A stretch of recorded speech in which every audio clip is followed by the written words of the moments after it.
الأهلي ينتظر قرار ريفيرو حول 3 ملفات. كشفت مصادر صحفية أن مسؤولي النادي الأهلي ينتظرون قرار الأسباني خوسيه ريفيرو المدير الفني الجديد بخصوص 3 ملفات هامة الفترة القليلة المقبلة.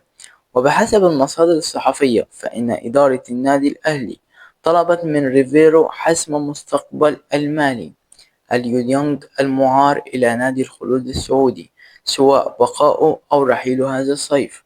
كما أوضحت المصادر أن ريفيرو سيحسم موقف الثنائي المغربي يحيى عطية الله والتونسي علي معلول بشأن الاعتماد عليهما في كأس العالم للأندية أو رحيلهما قبل البطولة.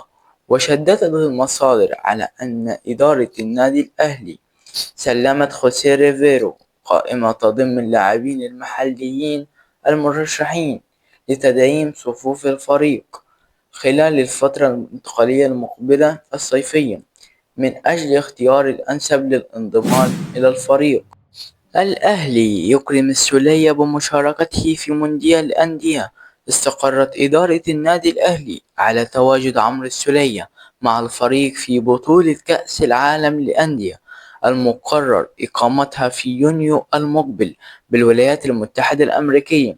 وذكرت تقارير صحفية مؤخرا أن إدارة النادي الأهلي لا تنوي ضم عمرو السولية إلى قائمة الفريق التي ستخوض بطولة كأس العالم للأندية بعد انتهاء عقده بنهاية الموسم الحالي. وبحسب المصادر أن يوم الثلاثاء فإن إدارة النادي الأهلي استقرت على قيد عمرو السولية ضمن القائمة المشاركة في كأس العالم للأندية كنوع التكريم لمسيرته البطولة الطويلة مع الفريق، حيث من المنتظر أن يرحل السولية عن الأهلي عقب مشاركته في كأس العالم للأندية بعد توصيله لاتفاق مع نادي السويحلي الليبي على الانتقال إلى صفوفه الموسم المقبل مع خيار التمديد لموسم إضافي. فاركو يطلب 100 مليون جنيه لبيع مرعي وناصر إلى الأهلي. أبدى مسؤولي النادي الأهلي رغبتهم في حسم التعاقد مع ياسين مرعي وعمرو ناصر ثنائي فاركو خلال الفترة القليلة المقبلة. وبحسب المصادر فإن إدارة النادي الأهلي سوف تجتمع مع نظيرتها في فاركو الأسبوع المقبل من أجل التوصل إلى اتفاق بشأن ضم الثنائي ياسين مرعي وعمرو ناصر. وأوضحت المصادر أن نادي فاركو يطلب الحصول على 100 مليون جنيه مصري لبيع عمرو ناصر وياسين مرعي، وهو المبلغ قد يتم تخفيضه على عكس عرض النادي الأهلي الذي يرغب في ضمهما مقابل 70 مليون جنيه مصري.